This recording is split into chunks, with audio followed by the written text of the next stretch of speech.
죠. 다른 모든 구역도 주님 사랑 전할 수 있기를 바랍니다. 오늘 이제 우리가 읽은 본문 이제 예레미야를 통해서 우리가 계속 어떤 자세로 복음을 전해야 되는지, 이 구약의 선지자 중에서 예레미야만큼 복음이라고 할 수 있죠. 하나님 말씀을 전하는 거니까. 하나님 메시지를 전하면서 이렇게 고난 받은 이렇게 선지자는 없었던 것 같아요. 다른 선지자들 같은 경우는 그냥 하나님의 말씀을 전했다고 끝나요. 뭐 요나 같은 경우는 이제 불순종하다가 자기가 자기 잘못 때문에 이제 그 고난을 당했지만, 그러나 다른 선지자들은 다 보면은 그냥 말씀 전하고 말하죠. 이렇게 뭐 네가 왜 하나님의 말씀을 이렇게 전하느냐 하면서 막 때리거나 또 옥에 가두거나 죽이러 들거나 이러지는 않았거든요. 그런데 이제 이 예레미야는 정말 많은 고난을 받았어요. 제사장이었거든요. 제사장을 이렇게 두드려 패는 게 어디 있어요, 세상에. 제사장의 직분은 오늘날로 말하면 이제 목회자라고 보시면 되겠어요. 그런데도 불구하고 그는 엄청난 고난을 받았어요.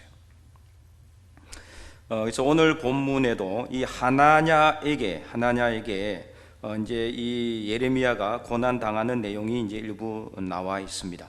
지난주에는 이제 남순교 헌신 예배였고, 지난주에는 누가 또 예레미야를 핍박하고 이렇게 막 힘들게 했습니까? 제사장 바스훌. 그죠? 예레미야 20장에 보니까 이제 예레미야가 이제 하나님의 말씀을 전하니까 제사장 바스훌이 똑같은 제사장이에요.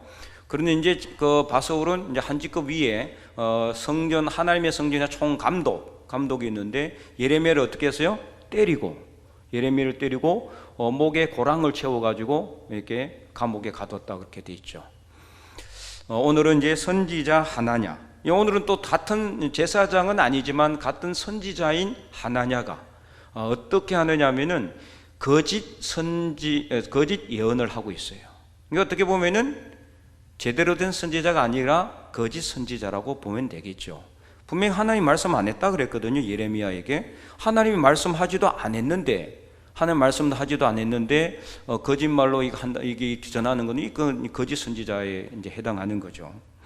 그래서 오늘 본문을 통해서 우리가 이 복음을 전하다가 우리도 계속 이렇게 이런 고난이나 아니면은 핍박이나 아니면은 방해를 받거나 박해를 당할 수도 있다. 이것을 우리가 알아야 된다는 거죠. 이제 배경은 1장부터 이제 1절부터 시작이 됩니다. 1절부터 시작이 되는데, 이제 그 전에 또 27장에도 보면은 이 유대 고관들과 제사장들과 이들 앞에서 예레미야가 이제 하나님 말씀을 전하는데, 그들이 다 예레미야를 방해해요. 주로 고관들, 그리고 제사장들, 그리고 선지자들, 그들이 다 예레미야의 앞길을 막고 그를 방해하고 핍박하고 이런 내용이 끊임없이 나와 있는데, 27장 16절에 보면은 이렇게 나와 있죠. 내가 또 제사장들과 그 모든 백성에게 전하여 이르되, 여호와께서 이와 같이 말씀하시기를, 보라, 여호와의 성전의 기구를 이제 바벨론에서 속히 돌려오리라고 너희에게 예언하는 선지자들의 말을 듣지 말라. 거짓 선지자, 거짓말로 전하고 있다는 거예요. 이 듣지 말라, 이는 그들이 거짓을 예언함이라. 거짓을. 그러니까 쉽게 말하면은 하나님이 말씀하지 않았는데도 평화가 임한다, 아무 문제 없다, 잘 된다, 이렇게 계속 이야기한다는 거예요. 목회자들이 하는 이제 그 중에 참 이게 쉽지 않은 게 바로 이런 부분입니다. 사실은 힘든 성도가 왔는데 잘 될 겁니다, 이렇게 이야기를 해야지 잘 안 될 수도 있어요. 이렇게 이야기하면 듣는 사람의 기분이 아주 안 좋겠죠. 근데 괜히 찾아왔나? 위로받으려고 왔는데 이렇게 이제 마음에 이제 이렇게 썬뿌리가 생길 수도 있고 그렇거든요. 그렇다고 해서 그러면은 하나님이 말씀하지도 않았는데 또 힘줘서 이야기하는 것도 쉽지도 않는 부분이에요. 그러니까 성경 말씀에는 기도하면은 문제를 하나님께서 해결해 주신다, 이렇게 이야기를 할 수 있는데, 지금 하나냐는 어떻게 했냐, 하나님이 이렇게 말씀하셨다, 이렇게 딱 이야기하는 거예요. 하나님이 이렇게 말씀하셨다. 그 내용이 바로 오늘 이제 우리가 읽진 않았지만 28장 1절에서 4절까지 내용입니다. 그래서 이제 28장 1절에서 4절을 보면 이렇게 나와 있어요. 그해 곧 유다 왕 시드기야가 다스리기 시작한 지 4년 5째 달 기브온 아술의 아들 선지자 하나냐가 여호와의 성전에서 제사장들과 모든 백성이 보는 앞에서 내게 말하 이르되, 이게 예레미야한테 말하는 거죠. 2절 만군의 여호와 이스라엘 하나님이 이같이 일러 말씀하시기를, 그잖아요. 하나님이 이렇게 말씀하셨다라고. 이게 거짓 선지자예요. 하나님이 이렇게 말씀하셨다라고는 안 해야 될 거 아니에요, 그죠? 예. 그러니까 하나님이 말씀한 것처럼, 자기한테 하나님이 임하신 것처럼, 하나님이 임재하신 것처럼 이렇게 거짓 예언을 하고 있다는 거예요.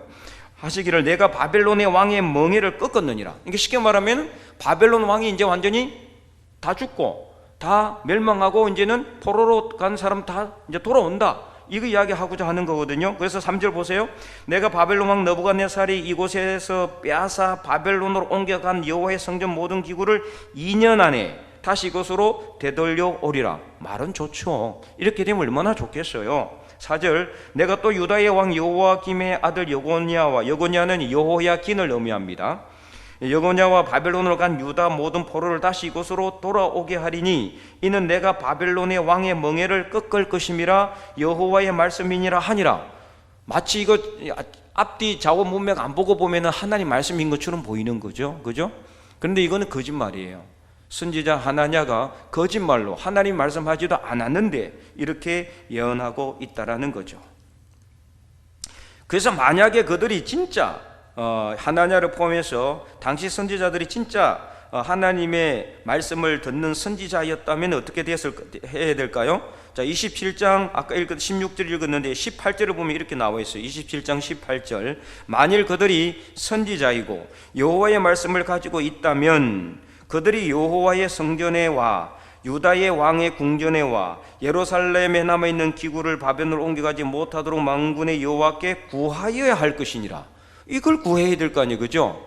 하나님께서 더 이상 이 바벨론이 이 나라를 침략하지 못하도록 하나님께 간구해야 될 텐데 그건 안 하고 하나님께 명령하시지도 않고 말씀하시지도 않았는 2년 안에 모든 것이 다 돌아오게 되고 포로도 돌아오고 성전기구도 다 되돌려진다, 하나님이 바벨론 왕의 멍에도 꺾어버린다, 이렇게 하나님이 하시지도 않는 말을 하고 있다는 거죠.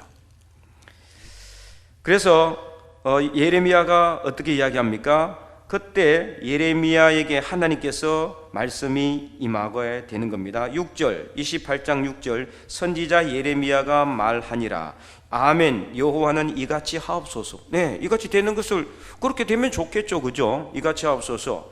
여호와께서 네가 예언한 말대로 이루사 여호와의 성전 기구와 모든 포로를 바벨론에서 이곳으로 되돌려 오시기를 원하노라. 이제 예레미야의 개인적인 소망이죠. 이거는 모든 이스라엘 백성들의 소원이고 원하는 바예요.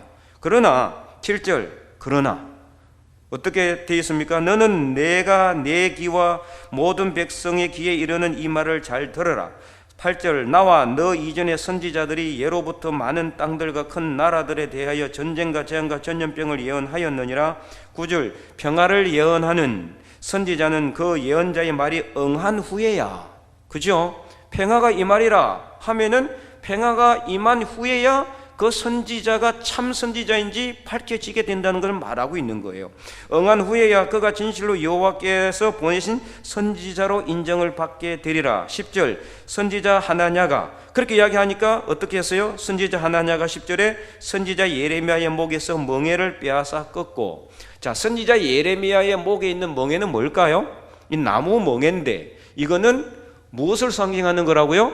하나님께서 이스라엘 백성들을 이렇게 멍에로 메워서 바벨론으로, 멍에는 뭐예요? 소 목에 딱 걸어가지고 끌고 다니는 거죠. 마음대로 조종하는 거거든요. 바벨론이 이스라엘을 이렇게 멍에를 이렇게 메워가지고 종처럼 부리고 부하처럼 부리고 포로로 잡아갈 것이라는 것을 하나님이 선지자를 통해서 계속해서 말씀하는데도 백성들이 들어먹지를 않으니까, 깨닫지를 못하니까 선지자의 목에다가 멍에를 또 걸고 야, 니 왜 그러느냐 하니까 예레미야가 그때 하나님이 이토록 우리에게 이렇게 하실 것이다 상징으로 보여주는 거예요. 하나님의 말씀을 아무리 전해도 듣지를 않고 깨닫지를 못하니 선지자가 직접 요즘으로 말하면은 뭐예요? 이게 뭐 한다 그래요? 쇼맨십을 하고 있는 거예요. 백성들이 보도록, 표나도록. 그래서 백성들이 조금이라도 관심을 기울이도록, 야 진짜 그런가 이렇게 느끼도록 하도 듣지를 않고 깨닫지를 않으니, 그런 선지자 예레미야의 목에 있는 멍에를 하나냐가 빼가지고 뽑아가지고 꺾어버렸어요. 그래서 12절, 멍에를 꺾어버린 후에 그때 여호와의 말씀이 예레미야가 오늘 우리가 읽었던 12절 말씀이 바로 그 말씀이에요. 그래서 13절에 너는 가서 하나냐에게 말하여 이르기를 여호와의 말씀에 네가 나무 멍에들을 꺾으시나 그 대신 뭘 만든다? 쇠 멍에들을 만들었느니라. 쇠 멍에를 만들었어요. 그래서 예레미야 목에 이제 뭘 걸고 다녀요? 쇠 멍에를 걸고 다니는 거예요. 쇠 멍에는 빼앗는다고 해도 꺾을 수 있습니까? 못 꺾는 거죠. 절대로 이 뭘 의미하는 거예요? 하나님의 변함없는 뜻을 예레미야를 통해서 전달하고 있어요. 하나님의 변함없는 뜻, 절대로 변하지 않는, 하나님은 한번 말씀하시고 그 말씀하신 바를 그대로 이루신다는 것을 보여주시기 위해서 이제 새 멍에들을 만들었어요. 하나도 아니고 뭐를 만들었다고 했어요? 새 멍에들, 한 개 만든 게 아니란 뜻이에요. 그래서 오늘 본문에 이 하나냐는 선지자라고 하면서도 하나님이 전하지도 않았는데, 하나님이 말씀하시지도 않는데 거짓 예언을 하고, 그리고 참 예언을 하고 있는 예레미야를 시기하고 질투해서 그 예레미야 목에 있는 멍에를 꺾고 예레미야를 갖다가 방해하고 핍박하는 그런 내용이 기록이 되어 있다라는 거죠. 그래서 힘들고 어려운 그 상황에서 하나님이 예레미야에게 임하여 말씀하고 있는 겁니다. 13절 14절 너는 가서 하나냐에게 말하여 이르기를 대신 새 멍에를 만들었다. 그래서 하나님의 뜻이 무엇이라고요? 14절 만군의 여호와 이스라엘의 하나님께서 이와 같이 말씀하시니라 내가 쇠 멍에로 이 모든 나라의 목에 메어 바빌론의 왕 느부갓네살을 섬기게 하였으니, 하나님의 뜻이에요. 이게 하나님이 처음부터 이런 뜻을 세웠겠습니까? 처음부터 이스라엘 백성들을 이렇게 노예로 이렇게 팔아먹기 위해서 이 처음부터 이렇게 계획하셨을까요? 아닙니다. 이스라엘 백성들이, 유다 백성들이 회개하지 않고 하나님을 섬기지 않고 우상을 따라가고 허물과 죄악을 행하고 있으니까 하나님께서 결국에는 선지자를 통해서 처음에는 어떻게 해요? 경고하셨죠. 돌아오라. 그러지 않으면 내가 너희를 징계할 것이다. 그래도 안 돌아오니까 또 보냅니다, 선지자를. 그래서 예레미야서를 읽어보면은 이 내용이 계속 나오는 게 하나님이 계속해서 선지자를 보내서나, 구약의 이 말씀을 읽어보면 이 내용들이 끊임없이 반복되어 나와요. 하나님께서 끊임없이 선지자들을 보내서나 이스라엘 백성들이 듣지 아니하므로 하나님께서도 끊임없이 선지자를 보냈어요. 한 번 보내고 안 듣는다고 해서 이스라엘을 그냥 바빌론에 넘기신 게 아닙니다. 끊임없이 계속해서 선지자들을 보내고 경고하고, 그리고 또 말씀을 통해서 경고하고, 하도 안 들어먹으니까 이제는 이 예레미야 목에다 멍에까지 메워가지고 나중에 예레미야가 어떻게 벗은 발로도 또 다녀요. 이게 막 상징으로 계속해서 보이는 거예요. 예. 포로 행장을 하고 또 돌아다녀요. 포로 행장을 하고. 이스라엘 포로 행장을, 선지자가 포로 행장을 하고 돌아다니니까 이상하잖아요. 그러니까 백성들이 물어볼 거예요. 근데 왜 그러느냐? 하나님이 우리를 포로로 이렇게 만들 것이다. 그러니까 지금이라도 돌아오라. 끊임없이 하나님께서 이렇게 그래도 안 들으니까 결국에는 시드기야 11년에 세 번째 바빌론이 침략, 첫 번째 침략하고 두 번째 침략할 때 그때 깨달아야죠. 하나님이 그렇게 이제는 우리 바빌론에 멸망당하겠구나, 하나님 말씀이 참이겠구나. 그럼 그때라도 돌아오면 되는데, 첫 번째 바빌론이 침략했을 때 그때는 아니라고 해도 두 번째 침략했을 때는 들어야죠. 첫 번째, 두 번째는요, 수많은 사람들이 끌려갔어요. 포로로 엄청나게 많은 포로들이 끌려갔고 사람들이 끌려가고, 그 다음에 하나님의 성전 기구들을 거의 다 빼갔어요. 세 번째, 시드기야 제11년에 예루살렘을 포위하고 완전히 예루살렘 성이 불타고 무너지고 예루살렘 성전이 완전히 불타고 무너집니다. 그때라도 깨달아야 될 거 아니에요? 그때도 안 깨닫습니다. 포로로 잡혀간 백성들도, 에스겔서가 어떤 말씀이에요? 포로로 잡혀가 있는 상태에서 에스겔이 자기도 포로로 잡혀갔던 상태에서 하나님으로부터 이 임함을, 하나님의 임재를 경험하고 이스라엘의 파수꾼으로 세우심을 받았어요. 포로로 잡혀간 백성들한테 하나님께서 메시지를 전하잖아요. 뭐라고 전해요? 너는 그들에게 가서, 포로로 잡혀가 있는 백성들에게 가서 그들이 듣든지 안 듣든지 전해라. 그래도 안 듣는 거잖아요. 포로로 돌아왔어요. 돌아온 것은 하나님이 예레미야를 통해서 이미 70년 후에 이 땅으로 돌아오게 할 것이라고 약속하셨기 때문에 하나님이 약속하신 것을 분명히 이루십니다. 무조건 이루어 주십니다. 그래서 70년 후에 돌아와요. 돌아온 백성들이 또 어떻게 해요? 그때도 못 깨닫는 거예요. 그때도 회개하지 않아요. 에스라가 하나님을 향해서 내 얼굴이 떳떳하여, 내 얼굴이 뜨거워서 감히 하나님을 하늘을 제대로 쳐다볼 수가 없습니다. 우리 백성들의 죄악이 정수리에 차고 넘쳐가지고 내 얼굴이 너무 뜨거워서 하나님을 제대로 볼 수 없다. 왜? 포로로 잡혀갔다가 70년 후에 돌아온 백성들이 이제는 깨달아야 되는데 깨닫지 못하고 이방 백성들과 통혼하고 죄와 악을 행하고 이자를 자기 동족들에게 취하고 노예를 삼고 엄한 이방 족속들이 행하는 악행을 그대로 행하고 있으니 이것을 보고 에스라가 기가 찬 거예요. 느헤미야가 기가 차는 거죠.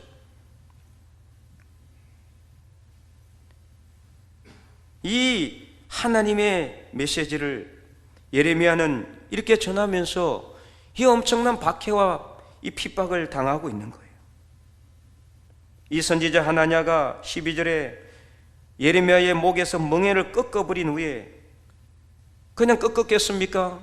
예레미야를 얼마나 핍박하고 또 그를 조롱하고 비웃었겠습니까? 하나님의 말씀을 전하고 있는데, 그래서 예레미야가 그렇잖아요. 내가 다시는 하나님의 말씀을 전하지 아니하리라 하면은 내 가슴이 너무나 답답하여 사무쳐서 견딜 수가 없다고 그랬어요. 뜨거워서 견딜 수가 없다. 하나님의 말씀을 전하지 않으면 너무나 핍박이 심하고 박해가 심하니까 다시는 하나님의 말씀을 전하지 않겠다고 하면은 그때마다 자기 가슴이 너무나 뜨거워서 사무쳐서 견딜 수가 없다고 그는 그렇게 고백하지 않았습니까? 우리가 이렇게 복음을 전하면서 예레미야처럼 때로는 방해를 받기도 하고 비방을 당하기도 하고 조롱과 멸시를 당할 때도 있어요. 그러나 하나님은 분명히 복음 전하는 저와 여러분과 함께 하실 줄 믿으시기 바랍니다. 하나님께서 예레미야를 처음 부르실 때에 예레미야가 나는 아이라 말을 할 줄 알지 못합니다 할 때 하나님께서 예레미야에게 어떻게 말씀하셨어요? 너는 아이라 말하지 말고 내가 내게 무엇을 말하든지 너는 가서 내가 내게 말하는 것을 너는 전하라 그랬어요. 무엇을 명령하든지 너는 전하라. 하나님이 이미 복선을 다 깔아주셨죠. 무엇을 명령하든지 넌 전해라 무조건. 예레미야도 자기도 이스라엘 백성이에요. 남유다 백성입니다. 다른 나라에 항복하라고 전하고 싶겠어요? 하지만 이것은 하나님의 뜻이기 때문에 전할 수밖에 없는 거예요. 오늘 우리가 지난주에도 말씀드렸지만은 우리가 사람들에게 복음을 전할 때 잘 될 겁니다. 물론 잘 될 수 있어요. 그러나 잘 되는 것만 전하는 것이 아니라 그랬죠. 하나님의 나라가 임하였다는 것, 하나님 나라가 임할 것이라는 것도 전해야 된다고 말씀하셨어요. 말했죠, 그죠? 지난 수요 예배 때 하나님의 나라 어떤 겁니까? 하나님 나라가 임하면은 다 멸망당하는 겁니다. 심판당하는 겁니다. 지옥에 갈 수 있다는 것도 전해야 된다는 거죠. 그래서 좋은 것만 이야기하면은 그래도 안 올 텐데 이렇게 심판을 우리가 선포하고 전하면은 그 사람들이 듣기 좋아하겠어요? 욕하고 조롱하고 때로는 비난할 수도 있어요. 하지만 이것이 두려워서 우리가 복음 전하지 않으면 안 되는 거예요. 하나님께서 예레미야에게 약속하셨던 거죠. 그래서 하나님이 그렇게 말씀하시고 예레미야에게 또 뭘 약속했어요? 내가 너를 지키고 구원해 줄 것이라고 분명히 약속하셨어요. 예레미야를 부르실 때에. 오늘 하나님께서는 우리도 마찬가지입니다. 하나님이 우리를 하나님의 백성으로 부르시고 우리와 함께 하신다는 것을 여러분 분명히 깨달으시고, 예레미야 1장 8절 말씀에 7절 8절에 이렇게 말씀하고 있어요. 여호와께서 내게 이르시되 너는 아이라 말하지 말고 내가 너를 누구에게 보내든지 너는 가며 내가 네게 무엇을 명령하든지 너는 말할지니라. 8절에 너는 그들 때문에 두려워하지 말라. 너를 핍박하고 방해하고 때리고 죽이려고 할 것이다. 하지만 두려워하지 말라. 내가 너와 함께하여 너를 구원하리라. 하나님이 구원해 줄 것이고 도와줄 것이고 다 지켜줄 것이니까 걱정하지 말라고 명령하고 있는 것입니다. 그래서 하나님께서는 오늘 우리가 복음을 전할 때 혹시라도 방해를 받거나 또는 핍박을 당하거나 아니면 조롱을 당하거나 멸시를 당한다 할지라도 손가락질을 당한다 할지라도 두려워하지 마시기 바랍니다. 하나님이 우리와 함께 하시고 우리를 구원하실 줄 분명히 믿고 확신하시기 바랍니다. 그래서 우리는 중단하지 말아야 됩니다. 오늘 본문에 결국에는 어떤 일이 일어났습니까? 이렇게 계속해서 하나님 말씀을 전하는 예레미야, 이렇게 핍박을 받고 방해를 받고 중간에 계속해서 핍박을 받지만 예레미야는 중단하지 않습니다. 하나님 말씀을 계속해서 전합니다. 그럴 때마다 이렇게 위기의 때가 찾아오고 힘든 일이 일어났지만 하나님은 항상 예레미야를 통해서 하나님의 선한 길을 보여주십니다. 오늘 본문 15절에 보니까 선지자 예레미야가 선지자 하나냐에게 이르되 하나나여 들어라. 여호와께서 너를 보내지 아니하셨거늘 내가 이 백성에게 거짓을 믿게 하는도다. 16절 그러므로 여호와께서 이와 같이 말씀하시되 내가 너를 지면에서 제하리니 내가 여호와께 폐역한 말을 하였음이라. 내가 금년에 죽으리라. 선지자의 말 그대로 하나님께서는 17절 말씀에 읽어봅니다. 선지자 하나냐가 그 해 7째 달에 죽었더라. 하나님이 선지자의 예레미야의 말 그대로 이루어주시잖아요. 오늘 우리가 하나님 말씀을 그대로 전할 때, 복음을 전할 때 비록 힘든 일이 있고 어려운 일이 있더라도 두려워하지 마시기 바랍니다. 하나님은 우리가 복음을 전하는 우리의 입이 절대로 거짓되지 않도록, 헛되이 우리가 전한 복음이 헛되이 되지 아니하도록 분명히 때가 되면 싹이 나고 열매가 맺도록 해주실 줄 믿으시기 바랍니다. 그래서 시편 말씀처럼 울며 씨를 뿌리러 나간 자는 어떻게 된다? 기쁨으로 그 단을 가지고 돌아오게 되는 거예요. 당장은 아니라 할지라도 때가 되면은 분명히 기쁨으로 단을 거두게 되는 때가 오게 됩니다. 지금 우리가 복음을 전할 때 어떤 사람은 우리를 핍박하고 또 어떤 사람은 우리를 비난하고 어떤 사람은 우리를 비웃고 조롱할지 모르지만 그 복음은 그 사람의 심령 안에 심겨졌다면 때가 되면 분명히 열매가 맺게 되어 있습니다. 지금은 아니라고 할 수도 있지만 그러나 언젠가는 열매를 맺는다는 거죠. 여러분 중에 그런 분들 많잖아요.